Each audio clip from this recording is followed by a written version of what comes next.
ಸಂಸತ್ನಲ್ಲಿ ಕೋಲಾಹಲ ಎಬ್ಬಿಸಿದೆ ಲೋಕಸಭಾ ಕ್ಷೇತ್ರಗಳ ಪುನರ್ವಿಂಗಡಣೆ ವಿಚಾರ. ಉಭಯ ಸದನಗಳಲ್ಲಿ ಧ್ವನಿ ಎತ್ತಿರುವುದು ಡಿಎಂಕೆಯ ಎಂಪಿಗಳು. ಸಂಸತ್ನ ಒಳಗೆ ಮತ್ತು ಹೊರಗೆ ಡಿಎಂಕೆ ಎಂಪಿಗಳೆಲ್ಲರೂ ಕೂಡ ಪ್ರತಿಭಟನೆ ಮಾಡ್ತಾರೆ. ಉಭಯ ಸದನಗಳಲ್ಲಿ ಘೋಷಣೆಯನ್ನು ಕೂಗಿ ಡಿಎಂಕೆ ಸಂಸದರು ಆಕ್ರೋಶವನ್ನು ಹೊರಹಾಕಿದ್ದಾರೆ. ಈ ಪುನರ್ವಿಂಗಡಣೆ ಅಂತ ಮಾಡಕ್ಕೆ ಹೊರಟಿದ್ದಾರಲ್ಲ, ಇದು ಮೊದಲಿಗೆ ನ್ಯಾಯಯುತವಾಗಿರಲಿ. ತಮಿಳುನಾಡು ಹೋರಾಟವನ್ನು ಮುಂದುವರಿಸಲಿದೆ, ತಮಿಳುನಾಡು ಹೋರಾಡುತ್ತದೆ ಮತ್ತು ಗೆಲ್ಲುತ್ತದೆ, ಹೀಗೆ ಬರೆದಿದ್ದಂತಹ ಟಿ ಶರ್ಟ್ಗಳನ್ನು ಧರಿಸಿಕೊಂಡೇ ಸದನಕ್ಕೆ ಇವರೆಲ್ಲರೂ ಕೂಡ ಬಂದು ಘೋಷಣೆ ಹೋಗಿದ್ರು.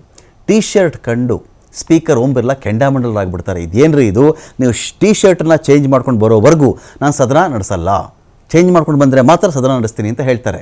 ಆದರೆ ಟಿ ಶರ್ಟ್ ಬದಲಾಯಿಸೋದಕ್ಕೆ ಯಾವುದೇ ಸದಸ್ಯರು ಕೂಡ ಒಪ್ಕೊಳ್ಳಲ್ಲ. ಇದರಿಂದ ಇಡೀ ದಿನದ ಸದನ ಬಹುತೇಕ ಮುಂದೂಡಿಕೆ ಆಗುತ್ತೆ. ಇನ್ನು ನಾಳೆ ಎಲ್ಲ ಸದಸ್ಯರು ಹಾಜರಿರಲೇಬೇಕು ಅಂತೇಳಿ ಬಿಜೆಪಿ ವಿಪ್ ಜಾರಿ ಮಾಡಿದೆ.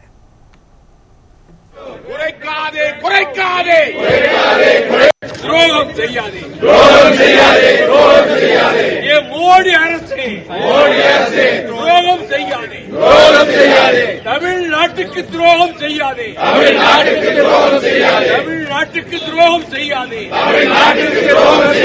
ஒருமைப்பாடு உடைந்து போகும், உன் போக்கில் விட்டா இந்தியா துண்டு துண்டாகும். Has been insisting for fair delimitation.